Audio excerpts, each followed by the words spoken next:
Bueno, ¿qué está en el archivo? El archivo está mi piel, y esa piel se fue contagiando de todo lo que me fue interesando. Y al pegarse a mí, al interesarme, al deleitarme, al ser feliz con eso, lo traje en un estuche para que quedara pasonzón, y ahí está. Y si se tecnifica, estará dispuesto para todo el mundo, porque desde cualquier parte, con esa tecnología nueva, usted me puede consultar estando donde quiera.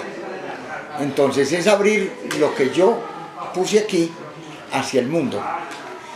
Y lo bueno es que aunque yo falte, esto que está guardado aquí sigue hablando de mí.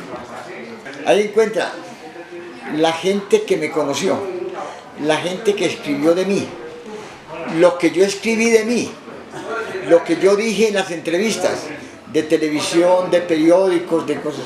Y están todos los recortes de periódico que salieron mientras yo ejercí la profesión. Ahí. Entonces usted puede consultar cosas que salieron en El Tiempo, en El Espectador, en Semana, hasta en Vanidades salió. ¿Por qué? Porque alguien dijo y el otro supuso y salió como algo especial. Y yo sé que cuando salga el libro va a haber bullita y va a haber interés y va a haber necesidad de ahondar en lo que están diciendo ahí pequeñito. Y yo sé que voy a tener gente interesada que me va a preguntar más, que me va a seguir. Y muy bueno, porque mi obligación ahora es difundir. Yo ya no creo nada, no tengo cómo crear porque no tengo taller. Entonces lo bueno es que lo que ya hice, tengo obligación de difundirlo para que no se muera, para que eso siga diciendo y hablando de mí. Qué rico, que lo primero que uno hace es tener un nombre. ¿Y qué es lo más rico de decir? Yo soy fulano de tal, ese soy yo, ese soy yo. Sí, señor. ¿Cómo fue la construcción de ese archivo y cuánto tiempo se demoró? Pues yo creo que hasta 5 años. Es decir, el archivo vino con el museo. Eran tantas las cajas que estorbaban. Entonces tuvimos que buscar de una casa cerca a la Capilla del Carmen que nos prestaba una pieza. Una señora que tenía confecciones del hotel para abajo, antes de llegar a mano derecha. Ahí nos prestaba una pieza y ahí empezamos a sacar de las cajas las cartas, los periódicos, los catálogos, las fotografías, los negativos, más o menos distribuyendo. El Jairo empezaba como un año. Cuando ya estaba así, bueno, ya al menos está medio clasificado. Entonces, ¿qué se va a hacer? Entonces, estando allí, nos pidieron la pieza, que era prestada. Entonces, tuvimos que volver a empacar eso y se volvió a desordenar. Entonces, volvimos a buscar otra parte donde ponerla bajo llave, que es un tesoro. Hasta que conseguimos que un señor de Sonsón, que se enteró de mi angustia, y eso se va a perder, financió todo. Que es una ventaja, porque ese señor me conoció a mí de niño, porque mi casa estaba al frente de la casa de él, y él jugó con mis hermanos, y él sabía de mi mamá y tal cosa, y una tía de él se casó con mi abuelo la segunda vez, o sea que había una relación ahí muy cerquitica. Entonces cuando él le pidió, ¿usted nos ayuda en esto? Arranque, y se hizo. ¿Quiénes estuvieron encargados de hacer ese archivo? Jairo primero. Valencia. Bueno, después José Fernando. Pero era tan horrible que no doy, y además no le daba. Entonces había que buscar la mamá, que es archivista, y él también. Pero no podía, entonces le dieron el chicharrón a la mamá. Y la mamá se llevó todo eso para una pieza de la casa de ella. Una pieza entera para eso, nomás. Debajo de la cama, aquí encima, debajo del escaparate, encima de esto, encima de las cosas, aquí la cosa. Y empezó dele. A saber, y ella sabe de memoria todo. Yo decía, usted sabe más de mí que yo. A mí se me olvidó, la mitad de eso se me olvidó. Pero ahí está. Ahora, ¿por qué lo hice? Porque yo cuando era pequeño me dijeron que todo lo que salía era importante. Entonces salían 3 líneas en el periódico y yo las recortaba. Y yo mostré a Miriam eso y digo, no, así no se hace. Usted tiene que recortar esas 3 líneas y decir, el colombiano, entonces recorte el colombiano y recorte la fecha. Entonces el colombiano, la fecha y las 3 líneas en un papelito, y en ese papelito lo puse aquí. O sea que yo aprendí a archivar sin saber qué era archivística ni qué era nada. Constancia de que ese texto salió el día tal, en tal parte. Entonces era muy fácil. Había otras que me olvidé de cortarle la fuente, pero ahí está. Yo cuando era niño, a mí me interesó mucho que el señor que venía a hacer la casa de los abuelos era un médico y se venía a las vacaciones a hacer la casa, a traer las cosas. Él las compraba y las regalaba y las conseguía en Medellín, las traía para acá. Y a mí me adscribieron allá a la casa de los abuelos como persona apta para subirme a escaleras y clavar clavos. Pero estaba yo en el equipo y conocí al señor y lo admiro y lo admiré hasta que se murió, también de Sonsón, y él regaló todo eso y él hizo ese museo a viento y marea. Y yo decía, este señor está haciendo, yo sé que un día voy a hacer yo una cosa así, y yo le ayudaba en las vacaciones a todo, a clavar clavos y a subirme allá y cambiar esto y quitar esto y poner un texto. El doctor Correa Henao. Entonces yo bebí de ese civismo de ese señor que fue capaz de hacer esa cosa. Y yo estoy haciendo otra cosa, también para Sonsón. Y qué bueno que esto me diga a mí y hable de mí. Y con el libro va a ser el remate de corrida. Va a la Universidad de Antioquia, va a recopilar en el libro todo tomado de aquí. Y hay otro archivo que es en La Piloto, porque el maestro Gabriel Carvajal, sobrino del señor que vivía aquí, don Rómulo, fotografió durante 20 años lo que yo hacía en Bolivariana, porque él era vecino y venía con la cámara y fotografiaba lo que quería. Entonces La Piloto tiene una serie de cosas que yo ni me acuerdo, múltiples. Entonces el libro se va a inventar de La Piloto y de esto, y de lo que yo tengo en mi casa, y de lo que está en Sonsón. Es que en Sonsón hay todas partes, estoy yo. En el museo, en la casa de los abuelos, en la casa de la cultura, donde usted diga, en la casa de música, en la escuela no sé quién, eso es. Maestro, ¿usted qué le quiere decir a la gente sonsoneña en esta etapa de su vida? Que no me olviden. Y si me olvidan, se fregaron, porque no van a ser capaces.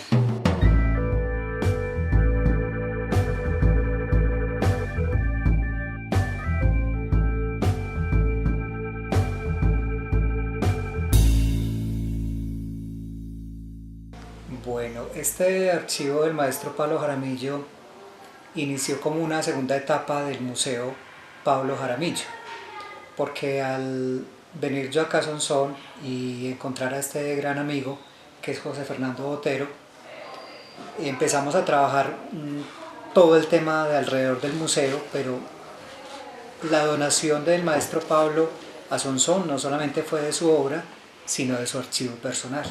Entonces hubo esas primeras 2 etapas, una la del museo y luego ya se inició con el tema del archivo.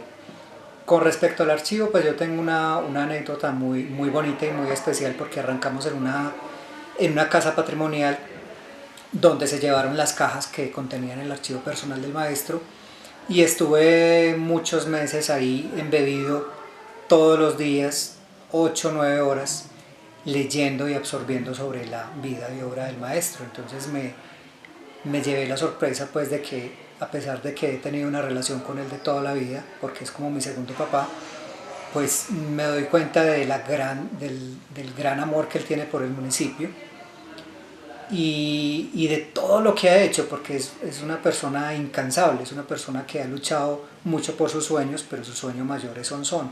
Entonces todo lo que él ha hecho alrededor de Sonsón está contenido en ese archivo, en artículos de prensa, en afiches de exposiciones, tanto individuales como colectivas, en obras, en fotografías, en artículos de... Bueno, es un archivo que es demasiado variado y demasiado rico. ¿Qué fue lo que más te llamó la atención, Jairo? La forma como él escribe, o sea, como él escribe y como él describe a su Sonsón al que le tocó vivir, porque él escribe desde su niñez y él va relatando todos los embates que le tocó trasegar para llegar a ser quien es ahora, porque él, el maestro es un rebelde, y fue un rebelde de su época, porque pues digamos que él sometió a su familia y a sus papás a lo que él quería hacer realmente y a la sociedad, porque la sociedad de esa época él no lo entendía. Él decía, bueno, usted va a estudiar decoración, ¿eso qué es? O sea, ¿eso cómo se come? ¿Eso cómo se maneja? Entonces él más bien decía, no, yo voy a hacer otra profesión que era, digamos, que encajaba como en lo que la sociedad sonsoneña aprobaba en esa época. Entonces él ha sido un rebelde y ha sido un luchador por sus sueños y lo logró. Y digamos que el archivo como tal es esa segunda etapa y ya viene una tercera que es el libro, que es una publicación de autor y que es un libro que está a la altura de los grandes artistas contemporáneos colombianos. Entonces digamos que ya el maestro está consagrando no solamente su vida artística, sino su vida personal para futuras generaciones. Muy bien. José, ¿cómo fue tu acercamiento con el archivo del maestro? Pues cuando yo llego a la Dirección Técnica de Cultura en el año 2012 como director, pues gran sorpresa que lo primero que me encuentro es una bodega donde hoy estaba en Colombia, en la plaza principal de Sonsón, con la obra enguacalada del maestro Pablo, con la gran amenaza de o hacemos museo o el maestro recoge su obra y se la vuelve a llevar. Pero estamos hablando de unos 50 guacales llenos de obras de arte, entre esas el archivo. Entonces ese mismo 2012 pues empezamos a trabajar en el tema con Jairo, con Hugo Álvarez, con el maestro Pablo, sobre todo buscar la locación, que fue un lío, hasta que encontramos que era la Ciudadela. El 4 de agosto del 2012 se logra inaugurar el museo, pero quedan esas cajas ahí pendientes, de esas cajas de archivo. Entonces, a través pues, de la gestión de Jairo y de la familia del maestro Pablo, se logra conseguir un primer recurso importante para clasificar realmente qué son los documentos de archivo y qué son otro tipo de documentación como los libros. Entonces ya lo depuramos y Jairo fue, digamos, como el actor ya material que se le pegó en esa dedicación pues, de 8 o 9 horas diarias a organizarlo, a clasificarlo y a dejarlo pues muy listo. Por cosas del destino tocó dejarlo parado varios años, o sea, desde finales del 2013 hasta finales del 2017, que Irma Izaza y Luz Botero logran conseguir pues, un recurso económico con el doctor Gabriel y con ese recurso pues, se logra hacer un trabajo monumental. Lo llamamos pues, una recuperación de archivo de carácter artístico incluso porque se le colocó todo el amor. La tecnóloga en archivística Gabriela Grisales logra ahondar en este archivo que no sería posible sin el juicio, sin la organización del maestro, porque el maestro fue muy cuidadoso a todas sus obras, fotografiarlas, todas sus correspondencias irlas colocando en folder, los álbumes fotográficos y los compilando también pues, en sus libretas, y eso ayudó mucho porque él fue documentando su obra, su vida y obra, y fue mostrando a través de ese archivo que es un artista integral, pues desde la pintura, desde la escultura, desde la escritura y otros ámbitos, y en este archivo se pueden encontrar cosas fenomenales de la visión y la cosmovisión del maestro Pablo Jaramillo. ¿Cuál es la importancia para Sonsón y para Colombia en ese momento la obra del maestro Pablo Jaramillo? Para Sonsón, empecemos por acá, es un archivo personal muy significativo porque el alma del maestro se queda en ese archivo, se queda acá en Sonsón, para los sonsoneños y para quien quiera venir a consultarlo, porque él quiere que su vida quede acá, así como quedó el museo y el taller. Para Colombia, muy importante porque se está valorando la labor de un artista. Hoy en día, ¿cuántos artistas, cuántos profesionales nacen en las veredas, en los barrios de cualquier pueblo y no pueden llegar a ser lo que sueñan? El maestro lo logró, como contaba Jairo ahorita. Y no solamente lograr ser el profesional, sino que la sociedad y el Estado valore la vida y obra de ese artista. Yo creo que en Sonsón, con todas las dificultades que hayamos tenido, hemos dignificado y honrado la vida y obra del maestro Pablo Jaramillo para los colombianos. Bueno, Pablo fue un innovador de su época porque él, a través de su sensibilidad, descubrió que él tenía algo para aportar al mundo, no solamente a Sonsón, sino al mundo, a todos sus contemporáneos. Entonces él cuando tuvo la higiene mental de estudiar en el exterior. Fue el pionero en traer la estructura de repetición, o lo que se llama el mural, hecho a base de módulos. Fue el pionero en traerlo acá a Colombia, y él empezó a interpretar el trabajo básico del barro, un trabajo que dignifica al hombre y que lo une con su esencia, con su sensibilidad, y trabaja con otro elemento muy natural que es la luz. Entonces él utiliza la luz para que dibuje su obra. Entonces utiliza dos elementos muy naturales, que son muy cotidianos, pero que realmente nos llaman la atención sobre lo que uno puede llegar a hacer, desde la formación del barro y proyectarse internacionalmente. Entonces pienso que esa es la huella que Pablo deja a través de su obra. Y volvemos a redundar en el tema porque es importante, es una persona que se atrevió a soñar, a ser ella misma, y ahora es un hecho palpable lo que él ha logrado.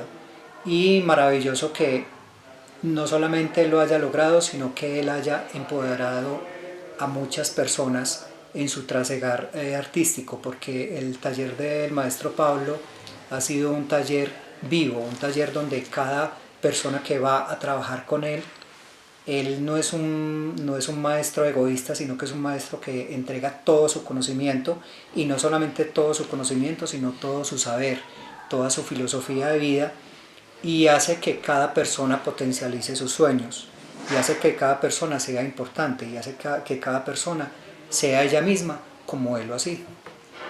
Quiero aportar también, qué pena, el proceso de murales que trajo el maestro a Sonsón, y lo veíamos en una descripción de fotografías que estábamos haciendo en la universidad, pero nos muestra que es de los pocos artistas en Colombia, o el único, que desde los años 70 pues, quiso trabajar en la técnica de mural, dejando muchos murales en el municipio de Sonsón, algunos en otras ciudades del país, y creemos que el archivo es un soporte supremamente importante para investigadores, no solamente del arte, sino también de la ciencia y de la cultura. Si alguien quiere indagar en el archivo sobre las técnicas constructivas del mural, vaya a los expedientes de cada uno de los murales que existen, desde lo fotográfico hasta lo textual. José, cualquier persona puede acceder al archivo. ¿Cómo va a ser el acceso a él? Esta es la sala patrimonial de la Casa Museo de la Cultura Roberto Jaramillo Arango. Aquí tenemos un protocolo de consulta para los diferentes archivos o bibliografía. ¿Quiénes pueden investigar acá? Estudiantes de bachillerato, profesores, investigadores, pero tienen que seguir un protocolo que es tener el carnet, pues que uno pueda llenarle una ficha donde sepamos quién es, de dónde viene, qué es lo que hace, pues que sepamos que la investigación es algo serio, y entregamos el documento en la mano, pero lo llevamos a otro espacio de consulta para no poner en riesgo los documentos que existen acá. Pero con el sueño de la digitalización, pues pensamos que pueden consultarlo desde un computador de la Casa de la Cultura, cualquiera de los documentos, un artículo, una fotografía, un boceto, o llevarlo a la web, y que cualquier persona del mundo pues pueda dar clic en bocetos y conocer las decenas de bocetos que él ha dejado plasmados.